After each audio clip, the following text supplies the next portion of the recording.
क्या आपने कभी सोचा है कि साल्ट्स पानी में अलग अलग तरह से व्यवहार करते हैं? कुछ साल्ट्स पानी में घुलते ही ठंडक पैदा करते हैं, इसे कहते हैं हाइड्रेशन एनर्जी। जबकि कुछ साल्ट्स इतना एनर्जी रिलीज करते हैं कि सॉल्यूशन गर्म हो जाता है, ये है लैटिस एनर्जी। तो आखिर असली ताकत किसकी है, हाइड्रेशन एनर्जी या लैटिस एनर्जी? और जब यही आयंस लाइट से इंटरेक्ट करते हैं तो रंगों का ये खेल कैसे शुरू होता है? क्रिस्टल फील्ड थियरी का ये रहस्य आज पूरी क्लियरिटी के साथ समझेंगे। नेट बोर्ड के लिए इंपॉर्टेंट गैसीय आयन है, जब पानी से जुड़ करके हाइड्रेटेड बांड बना लेते हैं, उसके फलस्वरूप ऊर्जा मुक्त होती है, उसी को हाइड्रेशन एनर्जी कहते हैं। इसमें हमेशा जल को ही लिया जाएगा, क्योंकि हाइड्रोजन तो उसी में है, तो पानी के अणुओं से जुड़ेंगे तभी तो हाइड्रेशन एनर्जी बनेगी। उदाहरण के लिए, जब सोडियम प्लस आयन और क्लोरीन माइनस आयन पानी में डाले जाते हैं, ये पानी में डाले जाएंगे, पानी है इसमें डाले जाएंगे वाटर, इसमें डाले जाते हैं तो पानी के अणु उन्हें चारों तरफ घेर लेते हैं। अर्थात ये स्वाभाविक है कि जब ये घेर लेंगे, जैसे H2O H2O इनके अणुओं को घेर लेते हैं, NaCl के अणुओं को घेर, NaCl अर्थात साल्ट चारों तरफ से घेर लेंगे वाटर के अणु इसको चारों तरफ से घेर लेते हैं। इसी प्रक्रिया में ऊर्जा निकलती है, यही हाइड्रेशन एनर्जी है। यह ऊर्जा हमेशा रिलीज्ड होती है। पॉइंट डिनोट करो कि यह ऊर्जा हमेशा रिलीज्ड, यह निकलती ही है, ना कि अब्जॉर्ब होती है। जब भी आयंस गैस पानी में डालेंगे तो पानी के अणु जो है उसको चारों तरफ से घेर लेंगे, उसी के फलस्वरूप इससे ऊर्जा बांड बनाएंगे, एक दूसरे से ऊर्जा निकलेगी। आयन जितना छोटा ज्यादा ऊर्जा होगी, और आयन का चेंज जितना ज्यादा होगा हाइड्रेशन एनर्जी ज्यादा होगी। अब यहाँ आयन का चेंज जितना ज्यादा है, सब चेंज इसमें है, परिवर्तन इसमें है, तो इसमें एल्युमिनियम का हाइड्रेशन एनर्जी ज्यादा है, इसमें मैग्नीशियम का है, फिर बाद में सोडियम, ये क्रम है। तो आयन का चेंज जितना ज्यादा होगा हाइड्रेशन एनर्जी उसकी उतनी ज्यादा होगी। अब आयन जितना छोटा होगा हाइड्रेशन एनर्जी उतनी ज्यादा होगी। आयन मतलब कि बड़े मालिक्यूल्स, छोटे मालिक्यूल्स अगर छोटा होगा तो H2O अणु जो है उससे बहुत घिर जाएंगे, तो हाइड्रेशन एनर्जी बहुत निकलेगी। जैसे मान लीजिए कि हम कैल्शियम की चर्चा करें या एल्युमिनियम की चर्चा करें, ये कैल्शियम इसका जो है 13 है, ये छोटा है ये बड़ा है, तो इससे जो है, इससे जितने पानी के अणु जुड़ सकते हैं, ये बड़े होने के कारण उतने इससे अटैच नहीं हो पाएंगे। अर्थात आयन जितना छोटा हाइड्रेशन एनर्जी, तो हाइड्रेशन एनर्जी में हम कोई मेटल आयंस ले रहे हैं प्लस 3 आयन, और इसके साथ H2O का रिएक्शन करा देते हैं। मान लीजिए ये मेटल 3D सीरीज का है। कौन सा सीरीज? 3D सीरीज का कोई ट्रांजिशन मेटल है, ट्रांजिशन मेटल H2O, ये H2O इससे रिएक्शन कर रहा है। मान लीजिए 6 अणु जो है इसी M3D मेटल से जो है रिएक्शन कर रहा है, तो स्वाभाविक है ये क्या बनाएगा, ये ऑक्टाहेड्रल कॉम्प्लेक्स बनाएगा, ये बना लिया। अब इसके फलस्वरूप हाइड्रेशन एनर्जी निकली। कॉन्सेप्ट क्या है, हम यहाँ या एनर्जी के संदर्भ में बातचीत कर रहे हैं, तो कॉन्सेप्ट नंबर 1 कि हाइड्रेशन एनर्जी डिपेंड ऑन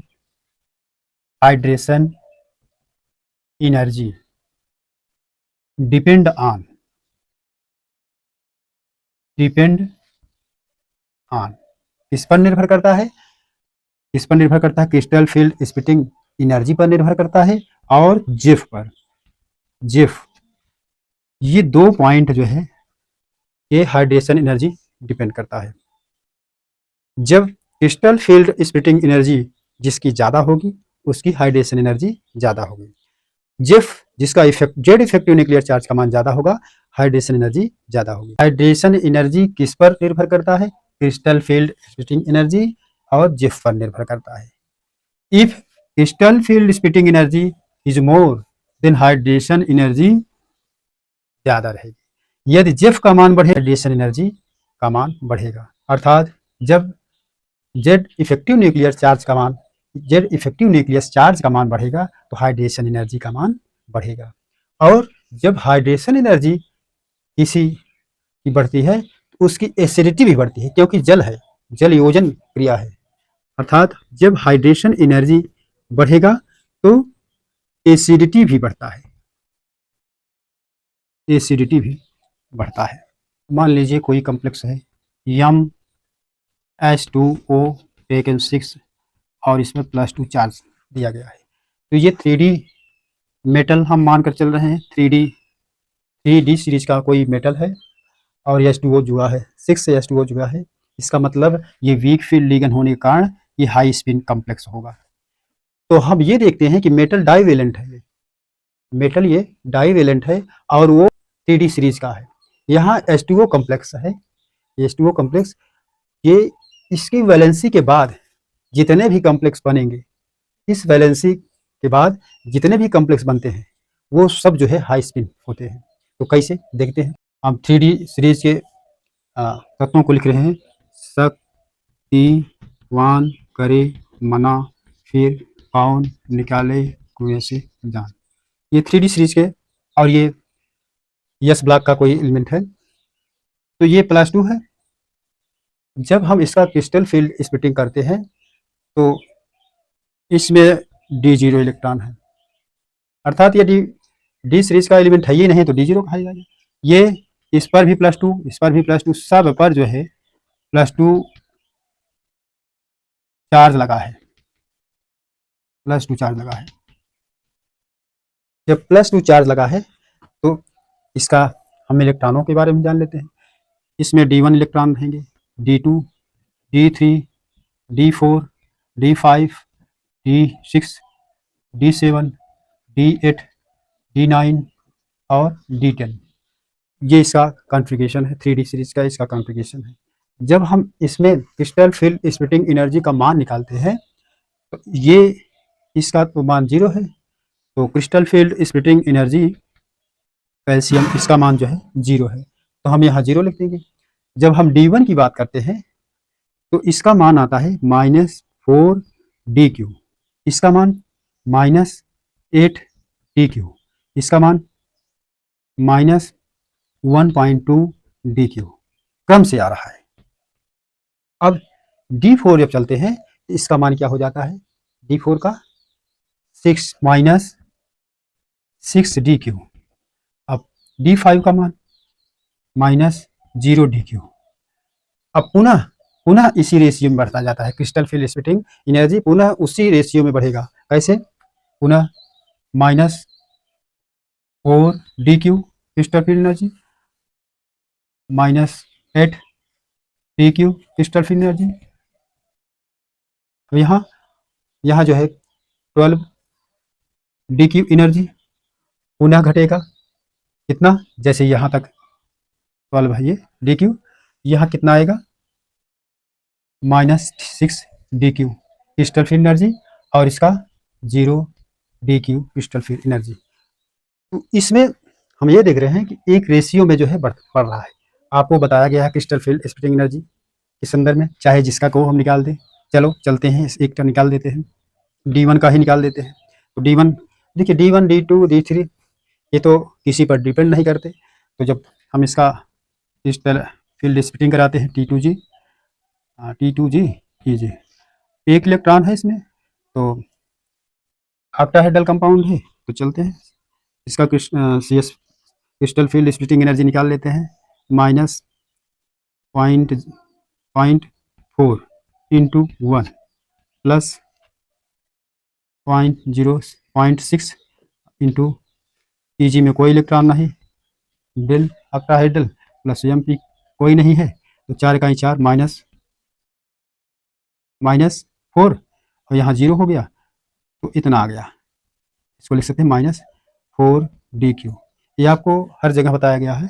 यदि हम इसकी चर्चा करेंगे, इसकी चर्चा करेंगे तो 4 दूनी 8 आएगा। इसकी चर्चा करेंगे तो 4 तिहाई 12 आएगा। बाकी तो ऊपर रहेंगे, कोई दिक्कत नहीं रही। लेकिन इसमें आपको दोनों में हाई स्पिन और लोअर लोअर मतलब कि दोनों में देखना है। लोअर एनर्जी का T2G और हाई एनर्जी लेवल का, दोनों में कैलकुलेट करके देखना है। तो हम ये देखते हैं कि किसी भी ऑक्टाहेड्रल मेटल का जब +2 आयन की उपस्थिति में लिया जाता है तो उसकी हाइड्रेशन एनर्जी के संदर्भ में यहाँ हम बता रहे हैं कि यहाँ क्रिस्टल फील्ड स्प्लिटिंग जब कराते हैं तो देख रहे हैं क्रिस्टल फील्ड स्प्लिटिंग का मान जब हम इसका ग्राफ खींचे तो इसमें एक सीधी लाइन खींचे तो क्रिस्टल फील्ड स्प्लिटिंग एनर्जी जब ज़्यादा होगी तो हाइड्रेशन एनर्जी भी ज़्यादा होगी। तो हम देख रहे हैं कि यहाँ पर यदि हम कैल्शियम रख दें तो 0 है क्रिस्टल फील्ड स्प्लिटिंग एनर्जी। और जैसे ही हम बढ़ते हैं तो उसमें 4, 8 और 12 मतलब -4, -8, -12, -4, -8, -12 बढ़ता जाता है। फिर 12 के बाद फिर घटेगा, 6 आएगा। 6 के बाद फिर पुनः क्या आ जाएगा, 0 आ जाता है। पुनः तीनों बढ़ेंगे 4, 8, 12 अर्थात -4, -8dq, -12 dq। तो ये energy level diagram crystal field splitting energy और हाइड्रेशन एनर्जी में जब खींचा जाए तो इस तरह से खींचा जाता है। बहुत सिंपल सा है, इसको दर्शाया जाता है। और हम ये देखते हैं कि इसमें वेनेडियम +2 आयन, जो वेनेडियम +2 आयन की जब चर्चा करते हैं, वेनेडियम +2 पर जो है ये वेनेडियम D3 है तो -12dq इसका क्रिस्टल फील्ड स्प्लिटिंग एनर्जी है। उसी प्रकार से हम निकिल में जब देखें तो ये निकिल का है। निकिल में जो क्रिस्टल फील्ड स्प्लिटिंग है वो बराबर है वेनेडियम बराबर निकिल +2 का सेम क्रिस्टल फील्ड स्प्लिटिंग है, एनर्जी है इसका। तो यहाँ हम जब क्रिस्टल फील्ड स्प्लिटिंग सेम हो तब उस पर जेफ को अप्लाई करते हैं। क्या अप्लाई करेंगे, जेफ अर्थात इफेक्टिव न्यूक्लियर चार्ज को अप्लाई करेंगे। तो देखते हैं क्रिस्टल फील्ड स्प्लिटिंग सेम हो तब उस पर हम जेफ को अप्लाई करते हैं। फॉर एग्जांपल जैसे हम वेनेडियम की चर्चा कर रहे हैं +2 और निकिल की चर्चा कर रहे हैं निकिल +2। तो यहाँ पर हम देख रहे हैं कि वेनेडियम क्या है, वेनेडियम अर्थात ये स्मॉल साइज का है, ये स्मॉल साइज का है, स्मॉल साइज का वेनेडियम स्मॉल साइज अर्थात हम देखेंगे कि शक्ति, वान, करे मतलब ये तीसरा तत्व है। लेकिन निकिल क्या है, आठवां है आगे का। तो इसमें वेनेडियम स्मॉल साइज का। और ये 3D एलिमेंट की चर्चा करते हैं तो निकिल जो है निकिल पर +2 चार्ज है तो ये लार्ज साइज बड़ा साइज का है। जब स्मॉल साइज का होता है तो लेस जेफ लगता है। जब स्मॉल साइज का होता है तो क्या लगता है, इसका Z effective nuclear charge less Jeff लगता है। और जब बड़ा साइज का होता है तो लार्ज इफेक्टिव न्यूक्लियर चार्ज लगता है, जेफ होता है। अर्थात यूं कह लें कि स्मॉल साइज स्मॉल जेफ, कह सकते हैं कि स्मॉल साइज बराबर स्मॉल जेफ। और दूसरा ये पहला है लार्ज साइज लार्ज जेफ। कहने का मतलब है जब स्मॉल साइज का रहेगा तो उसमें स्मॉल जेफ लगेगा और लार्ज साइज का रहेगा तो लार्ज जेफ लगेगा। जैसे हम क्रिस्टल फील्ड स्प्लिटिंग की जब चर्चा करें तो क्रिस्टल फील्ड स्प्लिटिंग में हम देखेंगे कि कोई जैसे मान लीजिए वेनेडियम का ही लिए हैं तो इसमें क्या है -12 DQ crystal field splitting energy. और ये इक्वल किसके है, इक्वल जो है किसके है, ये इक्वल है निकल के। तो निकल के इक्वल है अर्थात इसका भी -12 DQ है, -12 DQ है। हम देख रहे हैं कि इसका भी -12 DQ है और इसका भी -12 DQ crystal field splitting energy है। तो इसमें मान लीजिए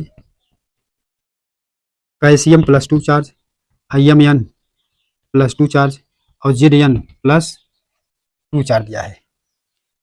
तो कैल्शियम ये तो जो है इसमें क्रिस्टल फील्ड स्प्लिटिंग एनर्जी निकाला नहीं जाएगा अर्थात इसका 0 डेल क्यू है। मैग्नीज ये भी नहीं है, डी क्यू है। और जिंक का इसमें इसमें पूर्ण जो है कक्षा भरी है, इसलिए इसका भी 0 डे क्यू है। तो कहने का मतलब है कि सबसे कम लेस जेफएफ इसका है, लेस जेफएफ कैल्शियम का है। और जो मोर साइज की बात करें तो मोर साइज जिंक का है, मोर साइज अर्थात अधिक सबसे बड़ी साइज जिंक का है। तो इसका भी इसकी साइज जो है मोर साइज अधिक बड़ी साइज है, अधिक बड़ी साइज है। कहने का मतलब है कि लेस लेस साइज लेस जेफ, मोर साइज मोर जेफ। अर्थात हम जब किसी मेटल के ये जल के अणुओं के संदर्भ में है, कैल्शियम मैग्नीज और जिंक आयन के बारे में। क्रिस्टल फील्ड स्प्लिटिंग एनर्जी अगर हम डी पर इलेक्ट्रॉन देखें तो इस पर डी में 0 है, डी में 5 है, डी में 10 है। तो हाइड्रेशन एनर्जी आर्डर क्या होगा? इसमें हाइड्रेशन एनर्जी आर्डर की जब बात करते हैं तो सबसे ज़्यादा हाइड्रेशन एनर्जी किस में रहेगा? सबसे ज़्यादा एनर्जी इसमें रहेगा। तो हम क्या लिख सकते हैं? हाइड्रेशन एनर्जी आर्डर जब चर्चा करते हैं सबसे बड़ा साइज तो यह है। तो हाइड्रेशन एनर्जी किस में? अभी हमने बताया साइज के आधार पर। तो साइज जिसकी ज़्यादा जितनी साइज बड़ी रहेगी उसमें हाइड्रेशन एनर्जी उतनी कम रहेगी। तो साइज जब Zn+2 की बात करते हैं इसमें सबसे कम, हाँ, इसमें सबसे कम हाइड्रेशन एनर्जी होगी, अर्थात ये। उसके बाद कौन सा है? मैग्नीज की बात है। तो मैग्नीज की Mn और उसके बाद कैल्शियम की। तो सबसे कम हाइड्रेशन एनर्जी इसकी रहेगी। लेकिन जब साइज की चर्चा करते हैं तो साइज की बात है तो Zn+2 सबसे बड़ा है और Mn+2 से बाद उसके बाद कैल्शियम की बात है। तो जेफ जो है हाइड्रेशन एनर्जी के अनुक्रमानुपाती होता है, जिस अर्थात इफेक्टिव न्यूक्लियर चार्ज जिस पर ज़्यादा रहेगा तो इफेक्टिव जिसकी हाइड्रेशन एनर्जी ज़्यादा रहेगी। तो साइज की बात होती है तो साइज सबसे ज़्यादा बड़ी है, लेकिन हाइड्रेशन एनर्जी किसकी है सबसे ज़्यादा? कैल्शियम की। जितना छोटा साइज उतनी ज़्यादा हाइड्रेशन एनर्जी। इसके पहले हम पॉइंट में बताया कि जितनी छोटी साइज उतनी बड़ी हाइड्रेशन एनर्जी। उम्मीद है कि ये पॉइंट समझ गए होंगे, क्योंकि हाइड्रेशन एनर्जी जब हम निकालेंगे जिसकी जितनी छोटी साइज रही, कैल्शियम 20 है, मैग्नीज 25 है, जिंक 30 है, परमाणु क्रमांक से ही याद कर सकते हो। और जो साइज की बात है तो साइज सबसे बड़ी इसकी है ये, उसके बाद इसके बाद ये। तो हाइड्रेशन एनर्जी का ऑर्डर ये होगा। Among the increasing order of energy, तो यहाँ पर जल के अणु मेटल आयन से जुड़े हैं तो इसका इंक्रीजिंग ऑर्डर बताएं। इंक्रीजिंग ऑर्डर किसकी? Arrange the increasing order of hydration energy. तो हाइड्रेशन एनर्जी सबसे ज़्यादा किसकी होगी? हाँ, निकल का तो -12 डी की होगा, क्योंकि और जो वेनेडियम का सेम होता है -12 डी की हाइड्रेशन एनर्जी। जब क्रिस्टल फील्ड स्प्लिटिंग एनर्जी जितनी ज़्यादा उसकी होगी वैसे ही होगा। और इसका कितना होगा? D2, अर्थात 4 दुनिया -8 डी की एनर्जी होगी। और कैल्शियम का 0 डी की एनर्जी होगी। तो इंक्रीजिंग ऑर्डर में, मतलब कि इंक्रीजिंग ऑर्डर में सबसे ज़्यादा हाइड्रेशन एनर्जी इसकी होगी, क्योंकि क्रिस्टल फील्ड स्प्लिटिंग एनर्जी सबसे ज़्यादा इसकी है, उसके बाद इसकी बराबर है। तो ABCD अर्थात ABCD ये एसिडिटी ऑर्डर भी है। एसिडिटी हाई जब crystal field splitting energy is proportional to acidity order भी होता है। तो लैटिस एनर्जी क्या है? जब एनर्जी किसी बॉन्ड के टूटने में या बढ़ने में जो एनर्जी निर्मुक्त हुआ करती है वही लैटिस एनर्जी है। अर्थात सिंपल भाषा में the amount of energy is required for breaking or making of bond. किसी बॉन्ड के टूटने या बनने में जो ऊर्जा होती है वही लैटिस एनर्जी कहलाती है। तो जितना ज़्यादा स्ट्रांग बॉन्ड उतना ज़्यादा लैटिस एनर्जी होगी। तो हम यूँ देखते हैं कि अगर मेटल ऑक्सीजन के साथ या मेटल क्लोरीन के साथ जब ये बॉन्ड बनाता है, ऑक्टाहेड्रल बॉन्ड जब बनाता है मेटल के साथ, तो ये मेटल किसा है? ये 3D सीरीज का या मेटल ट्रांजिशन एलिमेंट है। तो इसका कंसेप्ट आता है इसमें कंसेप्ट क्या है? क्रिस्टल फील्ड स्प्लिटिंग एनर्जी यदि बढ़ रही है तो लैटिस एनर्जी भी बढ़ेगा। यदि जेफ का मान जेब का मान बढ़ रहा है अर्थात जेड इफेक्टिव न्यूक्लियस चार्ज का मान बढ़ रहा है तो लैटिस एनर्जी का मान भी बढ़ेगा। सेम पॉइंट है, अर्थात हम पूरे पॉइंट को हम लिख सकते हैं कि hydration energy proportional to lattice energy. Lattice energy या इसका एक फार्मूला है, हाइड्रेशन एनर्जी जो है किसके प्रोपोर्शनल होता है, एसिडिटी के। एसिडिटी, जितनी हाइड्रेशन एनर्जी ज़्यादा रहेगी उतनी एसिडिटी रहेगी, और ये जो है 1/p के ए वैल्यू के व्युत्क्रमानुपात में होता है। ये सेम वैसे ही है।